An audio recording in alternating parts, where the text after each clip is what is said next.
Hello जी, good evening everyone. कैसे हैं आप सब? टॉपिक चल रहा है हमारा डाइजेस्टिव सिस्टम। लिख लेते हैं।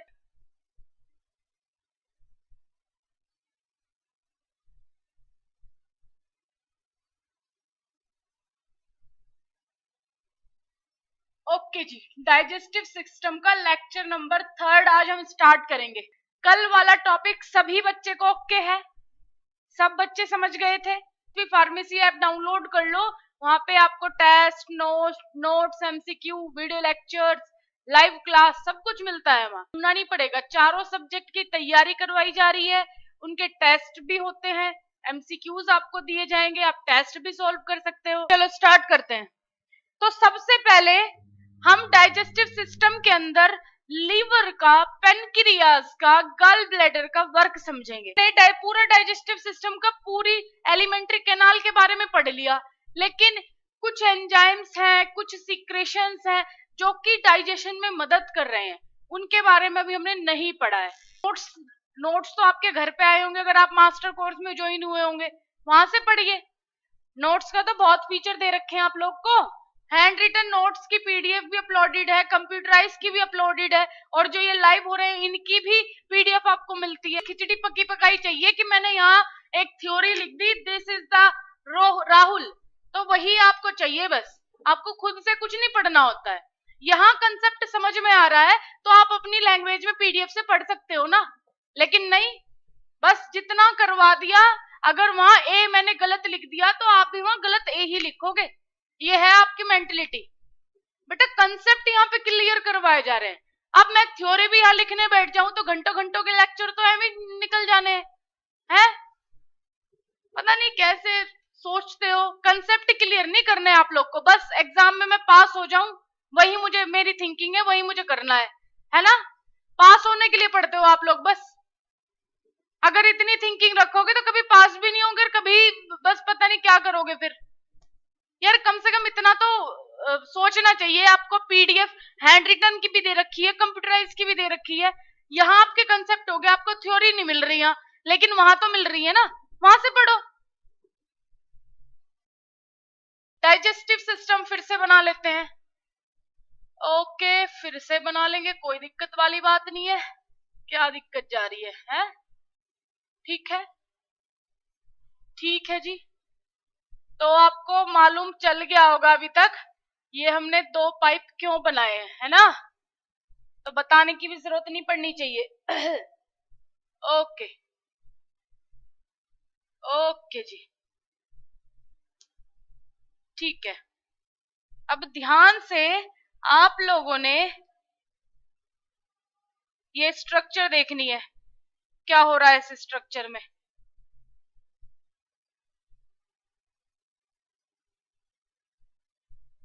इस स्ट्रक्चर में बहुत कुछ हो रहा है जो आपको मालूम है।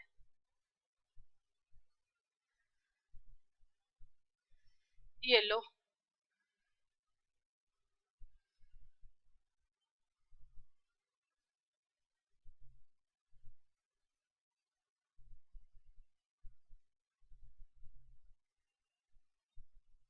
ठीक है। स्टेप भी आपको बता दिए गए थे, है ना जी। स्टेप भी आपको मालूम है, और अगर स्टेप मालूम है तो हम आज जो मेन कंसेप्ट की बात करने वाले हैं वो यही है जो हम डायग्राम बना रहे हैं। This is the pancreas. Okay okay जी, पेनक्रिया बना लिया है हमने, और इधर से बना लेते हैं हम लीवर। ओके, लीवर को भी ड्रॉ कर ले, ठीक है। ये क्या है? ये लीवर है। और लीवर के बैक साइड में होता है गाल ब्लैडर, जो कि पेनक्रिया के साथ अटैच रहता है। चलो इसको जब जूम करके पढ़ेंगे तब आपको इसके बारे में बता दिया जाएगा। अब इसकी रोज रोज हम स्ट्रक्चर क्यों बना रहे हैं? क्योंकि आपकी इस बुद्धि में घुस जाए।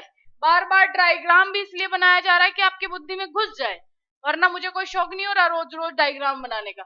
आओ, ये क्या है? ये है लीवर, मालूम है, बताने की जरूरत नहीं है। गाल ब्लैडर मालूम है। पेनक्रिया ये भी मालूम है, स्टमक भी मालूम है, ईसोफेगस भी मालूम है।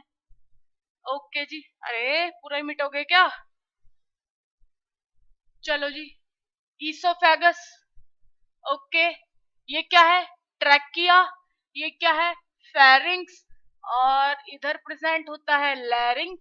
और ये एपिग्लॉटिस, ये माउथ, ये नोज। ओके, हमने पहले इसका इसका और यहाँ पे एक और ग्लैंड भी तो मालूम प्रेजेंट है, ये लीजिए, एक है आपकी इस साइड, ये है आपकी सलाइवरी ग्लैंड। तो बेसिकली हमने ये जो पूरी एलिमेंट्री कैनाल है इसके बारे में तो पढ़ लिया कि एलिमेंट्री कैनाल के अंदर जो मेन पोर्शन डाइजेशन का है वो क्या है। सबसे पहले तो आपका माउथ ही है। माउथ में खाने को क्या किया जाता है? खाने को चबाया जाता है ना? और उसके बाद क्या करते हैं? खाने को चबाने के बाद ईसोफेगस के द्वारा जो बोलस आता है वो आगे की तरफ बढ़ता है। अब आ जाता है स्टमक।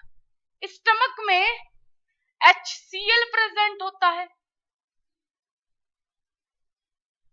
यस, HCl रहता है जो कि उस बोलस को और भी ज्यादा डाइजेस्ट करता है। बहुत छोटे छोटे, बहुत जस्ट लिक्विड टाइप में पूरा कन्वर्ट कर देता है, मतलब बड़े मॉलिक्यूल्स को छोटे में कर रहा है। तो यहाँ ये जो एलिमेंट्री कैनाल है पूरी की पूरी डाइजेशन का काम कर रही है और एब्जॉर्प्शन का काम कर रही है। डाइजेशन का काम कहां तक हो रहा है जी? कौन बोलेगा? करती पूरी एलिमेंट्री कैनाल है, लेकिन जो बेसिक वर्क है, मेन वर्क है, वो है आपका स्टमक, जहां पर डाइजेशन सबसे ज्यादा होता है। अब डाइजेशन भाई जो आपका बोलस था वो इसमें और ज्यादा छोटे छोटे पार्ट में टूट गया। ये मान लो ये बोलस और ज्यादा छोटे छोटे उसमें, ये आपका बोलस ईसोफेगस से स्टमक के अंदर आ रहा है, ठीक है। अब ये आगे इस पार्ट में जाएगा। इस पार्ट को क्या बोलते हैं? इस पार्ट को बोलते हैं डिओडेनम। क्या? डिओडेनम। यहाँ भी डाइजेशन होता है और यहाँ पर मदद करते हैं, यहाँ स्टमक में भी हेल्प कर रहे हैं और इस पार्ट में भी हेल्प कर रहे हैं ये पेनक्रिया और लीवर। इनका मेन फंक्शन आज हमें समझना है। ये लीवर और पेनक्रिया कैसे मदद कर रहे हैं डाइजेशन में, वो आज हमें देखना है। तो अभी हम इस वाले पोर्शन को कंप्लीट जूम करके देखेंगे। आइए, this is the zoom part of liver and stomach. Okay, चलो चल दिए हम तो। अब हम यहाँ पे लीवर बना लेते हैं। तो अगर मैं बोल दूं लीवर के दो लोब्स होते हैं, दो सेक्शन होते हैं, एक ये वाला सेक्शन, एक ये वाला सेक्शन। बना ले? अजी बेशक बना लो, दिक्कत कहाँ है। ये लो, अभी दो सेक्शन बन जाएंगे हमारे। ये कुछ इस तरीके से हमने लीवर बना लिया और लीवर में ऐसे दो, एक ये सेक्शन होता है, एक ये सेक्शन होता है, ठीक है। और इसके साथ अटैच होती है डक्ट। तो यहाँ पर एक ट्यूब अटैच है, ओके, एक इस लोब में ट्यूब अटैच है, ठीक है। अब लीवर के पीछे की साइड, लीवर के पीछे की साइड इस तरीके से एक गाल ब्लैडर प्रेजेंट होता है। ये गाल ब्लैडर की डक्ट है। This is called gall bladder. Gall bladder, okay. और ये क्या है? ये है लीवर। लीवर के दो लोब्स हैं और इन लोब्स में कुछ इस तरीके की स्ट्रक्चर बनी हुई रहती है, समथिंग लाइक दिस। ऐसी स्ट्रक्चर बनी हुई है। इसको क्या बोलते हैं? Hepatic lobes. क्या बोल रहे हो? हिपैटिक लोब्स इनको बोलते हैं, जो लीवर के अंदर प्रेजेंट होते हैं, है ना। लीवर के अंदर प्रेजेंट है और इन हिपैटिक लोब्स के अंदर सेल्स प्रेजेंट होती है, जिसको हम बोलते हैं hepatic sales. In hepatic lobes, भाई बहुत सारे लोब्स बने हुए हैं और उनके अंदर हिपैटिक सेल्स प्रेजेंट है। तो यहां लिख दो हिपैटिक सेल्स लीवर के अंदर प्रेजेंट है। हिपैटिक लोब्स है, इसके अंदर जो हिपैटिक सेल्स है उनका काम है बाइल जूस प्रोड्यूस करना। तो लिख दो इस हिपैटिक सेल का क्या काम है? Produce bile juice. ओके जी। तो यहां सीधी भाषा में जब डायरेक्टली बोलते हैं कि लीवर से क्या निकल रहा है? बाइल जूस निकल रहा है। तो लीवर में जो लोब्स बने हुए हैं उनके अंदर सेल प्रेजेंट है, उन सेल से ये बाइल जूस प्रोड्यूस हो रहा है। हिपैटिक लोब में से हमने क्या निकाल दिया? हमने प्रोड्यूस कर दिया बाइल जूस। तो अरे सेल्स ही बना दी, रुक जाओ भाई, रुक जाओ, सेल्स नहीं बनानी थी, यहां से रिलीज करना है हमें बाइल जूस। तो कितना पीछे जा सकते हो? चलो मिट जाओ पूरा, बस थोड़ा सा रह गया है। ठीक है, तो hepatic sales bile juice release कर रही है। तो ये है बाइल जूस और इन डक्ट्स के द्वारा ये बाइल जूस आ रहा है निकल के लीवर से, इस वाले लोब से भी निकल के आ रहा है। ओके आओ आने दो। तो ये डक्ट्स क्या है? डक्ट्स का मतलब तो सब लोग को समझ में आता होगा। डक्ट्स का मतलब रास्ता या ट्यूब बोल लो। हमारी बॉडी के अंदर जितनी भी डक्ट्स है उनसे कुछ ना कुछ रिलीज हो रहा है। तो यहाँ से क्या रिलीज हो रहा है? यहाँ से रिलीज हो रहा है ये बाइल जूस। और डायरेक्ट बात करें तो ये प्रोटीन को तोड़ने में हेल्प कर रहे हैं, बोलस को कन्वर्ट कर रहा है। तो कैसा बोलस होना चाहिए? बोलस भी तो अलग अलग तरीके के हैं। अगर हम वैसे तो मिक्सअप होता है हर चीज का, लेकिन क्वांटिटी वाइज अगर हम कार्बोहाइड्रेट्स ज्यादा ले रहे हैं तो उसका डाइजेशन अलग तरीके से होगा। अगर हम फैट ज्यादा ले रहे हैं, फैट इन द सेंस अगर हम पिज्जे बर्गर ज्यादा खा रहे हो तो उसमें लिपिड ज्यादा होगा, तो उसका भी अलग तरीके से डाइजेशन होगा। ऐसा नहीं है, हमने कल पढ़ा था जो कार्बोहाइड्रेट्स हैं, जो प्रोटीन्स हैं, उनका डाइजेशन होके वे कहाँ पे जा रहे हैं? वे ब्लड वेसल्स के थ्रू पूरी बॉडी में सर्कुलेट हो रहे हैं। लेकिन अगर जो फैटी एसिड्स हैं उनको कौन लेके जा रहा है? उनको लिम्फ वेसल्स लेके जा रही है। अब यहाँ पे डाइजेशन की बात आ गई। अब ये डाइजेशन बाइल जूस के द्वारा कैसे हो रहा है? तो हम बोल सकते हैं, वैसे तो सिंपल जो बोलस है हमारा उसको बाइल जूस एक तरीके से हेल्प कर रहा है डाइजेशन में। बेसिकली ये प्रोटीन को डाइजेस्ट करने में हेल्प करता है, जरूरत ना पड़े। हमने खाया कार्बोहाइड्रेट, हमने प्रोटीन कम लिया। ऐसे फूड्स खाते हो ना जिसमें प्रोटीन की क्वांटिटी ज्यादा हो, किसी में विटामिन होते हैं, किसी में कार्बोहाइड्रेट होता है, अलग अलग तरीके के फूड्स होते हैं ना। तो अब मान लो उसमें प्रोटीन की क्वांटिटी कम थी और कार्बोहाइड्रेट की ज्यादा थी, तो कभी कभी उसको डाइजेशन की जरूरत ही नहीं पड़ती। अगर कार्बोहाइड्रेट है तो वो इजिली डाइजेस्ट हो रहा है, बाइल जूस की वहां कोई जरूरत नहीं। तो ये बाइल जूस स्टोर करके रखा जाता है। लीवर से तो वो निकल गया, लेकिन वो यहाँ पे गाल ब्लैडर में स्टोर करके रखा जाएगा। तो गाल ब्लैडर कुछ भी सीक्रेट नहीं करता, ये सिर्फ स्टोर करने का काम करता है। किसको स्टोर कर रहा है? बाइल जूस को स्टोर कर रहा है। और जब जरूरत पड़ती है तो इस गाल ब्लैडर से निकल करके आगे की प्रोसेस ये कंप्लीट करता है। तो जो गाल ब्लैडर की डक्ट है, इस डक्ट को क्या बोला जाता है? ये गाल ब्लैडर की डक्ट है और ये आपकी लीवर की डक्ट है। गाल ब्लैडर की डक्ट को बोलते हैं सिस्टिक डक्ट। क्या? Cystic duct. चलिए, अब अगर हमें आगे की बात मैं कर लूं तो यहां प्रेजेंट होता है भाई ये लीवर और गाल ब्लैडर आपने देख लिया। अब यहां प्रेजेंट है आपका क्या? पेनक्रिया ग्लैंड प्रेजेंट है। ओके, ये बना ली हमने पेनक्रिया ग्लैंड, बना ली जी। यहां पर पेनक्रिया में कुछ इस तरीके की स्ट्रक्चर बनी हुई है। ये लो, ये लो, ये लो, ये लो, ये लो। इनको क्या बोलते हैं? इनको बोलते हैं एसिनी। क्या बोलते हैं? एंजाइम्स रिलीज करते हैं ये जो एसिनी है ये कुछ एंजाइम्स रिलीज करते हैं जो कि डाइजेशन में हेल्प करेंगे। और इसी पेनक्रिया के अंदर यहां पर कुछ सेल्स प्रेजेंट होती है। ये लो ये लो ये लो। अब जो ये एसिनी है, एंजाइम्स क्या होते हैं? एंजाइम्स क्या होते हैं? ये एक साइड हीरो की तरह आप इन्हें मान सकते हो। जो मेन हीरो है उसके पीछे से ये हेल्प करता है एंजाइम्स। तो एंजाइम्स यहाँ पर डाइजेशन में पीछे से हेल्प कर रहे हैं। भाई जैसे हम किसी को धक्का दे रहे हैं, ऑटो चलाने वाला जो मेन ऑटो चला रहा है वो हैंडल पकड़े हुए है, मेन तो वही वो हुआ ऑटो चलाने वाला, लेकिन जो पीछे से धक्का मार रहा है उसको नाम लेगा? नहीं लेगा। जो पीछे धक्का मार रहे हैं वो है एंजाइम्स। तो यहां पर पेनक्रिया के अंदर जो एंजाइम्स रिलीज हो रहे हैं वो इस डक्ट के थ्रू, ये भी डक्ट है, ये डक्ट के थ्रू यहां इस पाइप में ही मिल जाते हैं। इस पाइप के थ्रू आगे बढ़ेंगे। ये लो, ठीक है?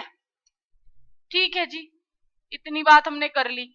अब हमने बोला इसमें कुछ सेल्स प्रेजेंट है, तो कुछ इसमें सेल्स प्रेजेंट है, अल्फा सेल्स, बीटा सेल्स, कहीं कहीं गामा सेल्स, ये सारी सेल्स है। तो अभी हम अल्फा और बीटा की बात कर रहे हैं। तो अल्फा सेल का क्या काम है? अल्फा सेल है, ये अल्फा सेल क्या करते हैं? ये ग्लूकागोन हार्मोन को रिलीज करते हैं। कौन सा हार्मोन? ग्लूकागोन। इससे लिख दूं, चलो, ग्लूकागोन हार्मोन। और बीटा सेल से इंसुलिन हार्मोन रिलीज होता है।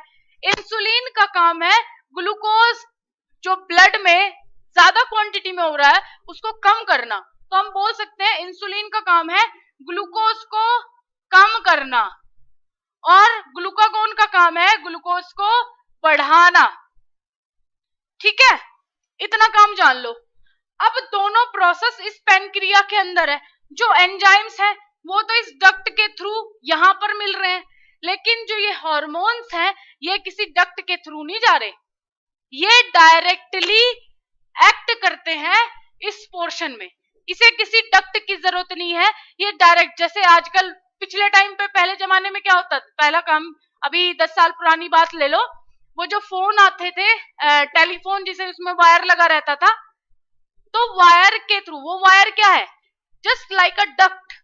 और अब जो स्मार्टफोन आ रहे हैं वो आप अपने विदाउट डक्ट बोल सकते हो, डायरेक्ट कम्युनिकेशन हो रहा है, कहीं भी कम्युनिकेट कर सकते हो। लेकिन पहले जो कम्युनिकेशन हो रही थी उसमें वायर लगी हुई थी। हार्मोन रिलीज करना, इंसुलिन हार्मोन रिलीज करना, इंसुलिन हार्मोन कर दिया इनने रिलीज। अब जो ग्लूकागोन हार्मोन है ये क्या करता है? ये ग्लूकोज को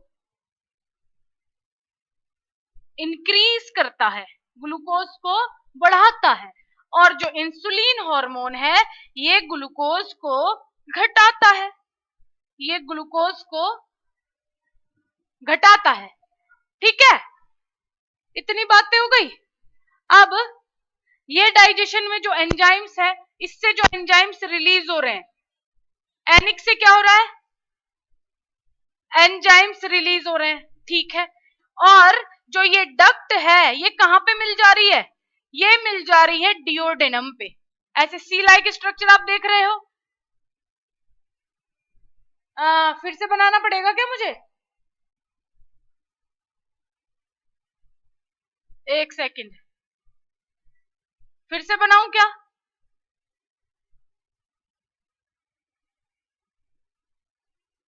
शॉर्ट बना लेते हैं, नाम नहीं लिखेंगे, सिर्फ डायग्राम। ये आपका स्टमक, इतना गंदा स्टमक बनेगा क्या? ये आपकी स्मॉल इंटेस्टाइन और ये लार्ज इंटेस्टाइन। ठीक है, ठीक है, ओके। अब इस पोर्शन में पेनक्रिया प्रेजेंट है ना? और यहाँ पे लीवर प्रेजेंट है, लीवर के 2 लोब्स होते हैं और यहीं पर गाल ब्लैडर भी प्रेजेंट है, ये गाल ब्लैडर है। तो यहां पर डिओडेनम पार्ट में ये डक्ट आकर के मिल जा रही है और यहीं से ही क्या हो रहा है, जो भी सिक्रेशन है, इधर से गाल ब्लैडर में जो बाइल जूस स्टोर हुआ था, ये क्या है, बाइल जूस। बाइल जूस, और ये हर वक्त नहीं रिलीज होता है। जब प्रोटीन आप ज्यादा मात्रा में खाते हो तो प्रोटीन को डाइजेस्ट करने के लिए रिलीज होता है, ठीक है, वरना अगर इसकी ज्यादा जरूरत नहीं पड़ती तो ये नहीं रिलीज होता। ओके ओके ओके, लो, और ये डिओडेनम में मिलके यहां पर हेल्प करता है डाइजेशन के लिए। समझ में आई बात? हाँ जी, बिल्कुल सही Pawar. Beta alpha beta cells regulate by homeostasis. अगर जिन बच्चों ने फर्स्ट सेमेस्टर में होम्योस्टेसिस पढ़ा है, यूट्यूब पे भी हमने अपलोड किया था, तो आई होप उनको होम्योस्टेसिस अच्छे से आ गया होगा।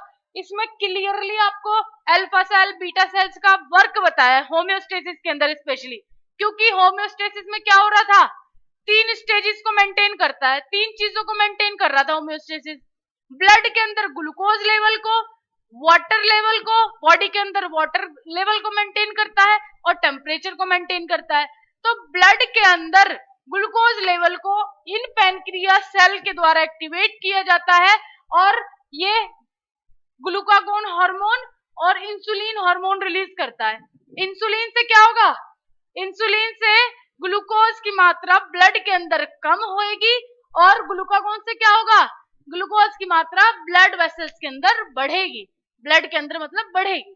तो एक कंप्लीटली लेक्चर बना हुआ है। अभी तक हमने डाइजेस्टिव सिस्टम में ये पढ़ा कि डाइजेस्टिव सिस्टम में फूड को डाइजेस्ट करने के लिए कुछ सीक्रेशन एलिमेंट्री कैनाल लगाती है, कुछ सीक्रेशन पैनक्रियास कर रहा है, कुछ सीक्रेशन लीवर कर रहा है, तब जाकर के डाइजेशन हो रहा है, और कुछ सीक्रेशन तो भाई बहुत सारी सीक्रेशन आपका स्टमक कर रहा है ना।